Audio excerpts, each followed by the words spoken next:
Yun, magandang araw, magandang gabi mga bossing. Mga bossing, gagawa naman tayo ng repair kit ng brake master. Ayan. Tara. Baklasin na natin to. Huwag na natin pamekos-mekos pa. Bili ko sa repair kit ng brake master na NMAX 2020. Nagkakahalagang 300 sa Shopee. Okay naman siya. Yung performance, mura lang. Pwede na. Kung masira naman, bibili ako dahil mahalang original niya. Nasa 450 mga bossing. Kaya yan mga bossing, binabaklas ko na yung brake master niya. Kunin ko muna yung brake fluid, yung natitira, yung dati. Sisilipin natin kung anong kulay ng brake fluid ngayon.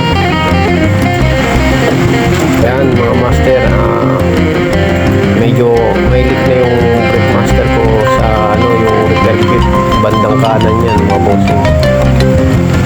Ayan, nawala na yung preno ko nyan. Ayan, bubuksan natin mga bossing. Titignan natin kung ano itsura ng brake fluid ko mga bossing ha. Ayan, ang kulay, naging kulay sabaw ng mga bossing. Parting kaliwa, ayan ang kulay niya, kalawang. Ayan ang mga bossing, tanggal ko na yung brake fluid niya.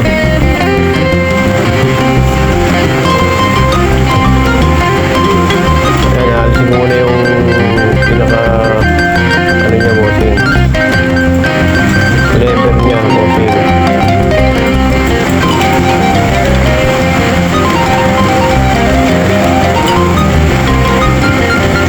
Kaya mga bossing, samahan niyo ako mga baklas. Paki-comment lang mga bossing yung natin dyan, yung mga mahusay na mekaniko, dahil hindi ako mekaniko. Pinag-aaralan ko lang tong motor ko, pero nagbabalak akong mag-enroll ng ng small engine para maging ganap na mekaniko. Baka may suggestion kayo kung saan tayo pwedeng mag-aral mga bossing.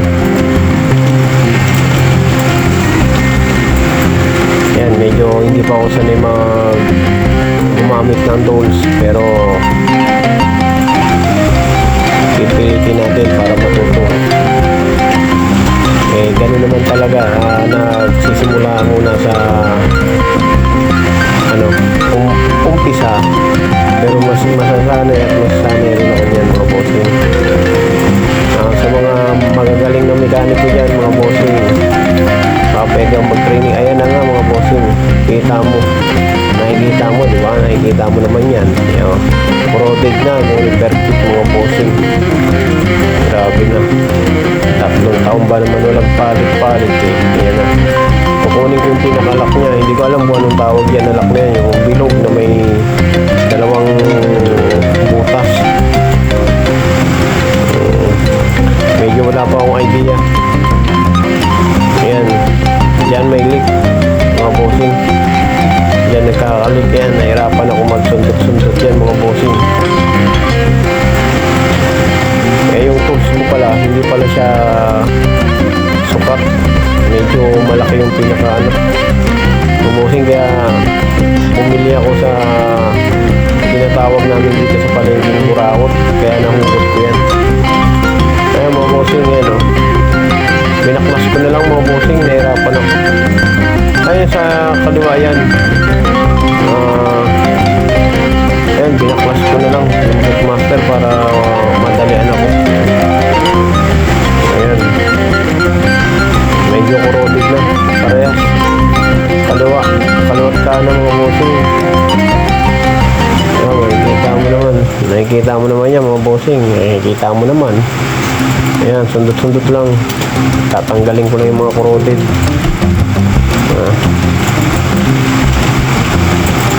Yan, hinahanap ko yan, yung butas, kung nasaan yung butas. Binaklas ko na lang para madadalian ako, para malinisan ko rin yung brake master na yan, yung pinakatangke niya, kung tawagin ba yan, tangke ba yan. Please comment kung anong tawag sa brake master yan, yung parang tangke yung lagayan ng brake fluid. Ayan yung tools na binili ko sa Buraon, mga bossing, dahil yung gamit ko kanina hindi kasya.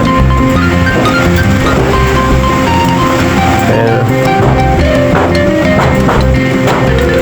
Grabe ang pagkakulotig ng brake master ko dyan, yung pinakalaki, yung repair kit yung mga bossing. Medyo nahihirapan ako dahil hindi ko pa kabisado, pero dahan-dahan ayos lang ako ng ayos para malaman ko kung paano mag-repair ng mga repair kit. Ayan mga bossing, medyo na tagalan ako dyan, tikit na tikit yung pinaka-lock washer niya, yung bilog na parang lock kung tawagin. Kung hindi ako magkakamali, o-ring ba yun? O-ring kung tawagin. Yan, naturog na yung pinakalock niya, kaya yan, binubulot ko yan, tumansip lang. Ay, itsura niya mga bossing mo. Ay, yung washer niya, tanan. Kita mo naman mga bossing, di ba, ang linis pa, pwede pa kaya ang gamitin ito. Yan ang mga bossing yung nakuha ko, kaliwat kanan, magkaibang sukat pala yan. Kaya medyo nagtataka ako bakit ganyan, magkaiba palang sukat yan. Kaya mga bossing, linis muna tayo, samahan nyo ako maglinis mga bossing, yan lang muna kayo.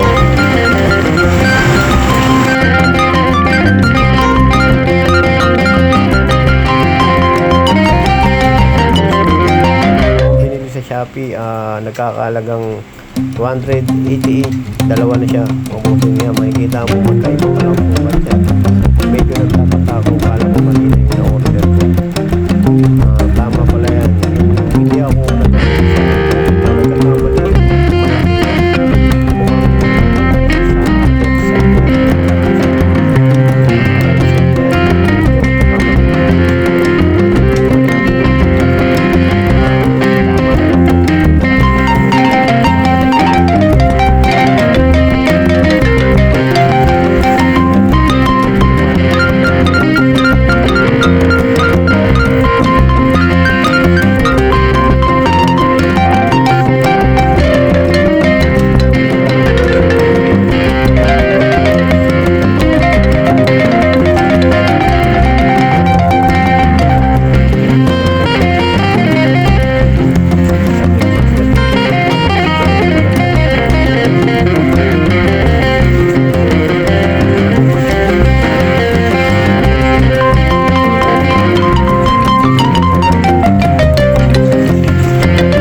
para makabit na natin yan.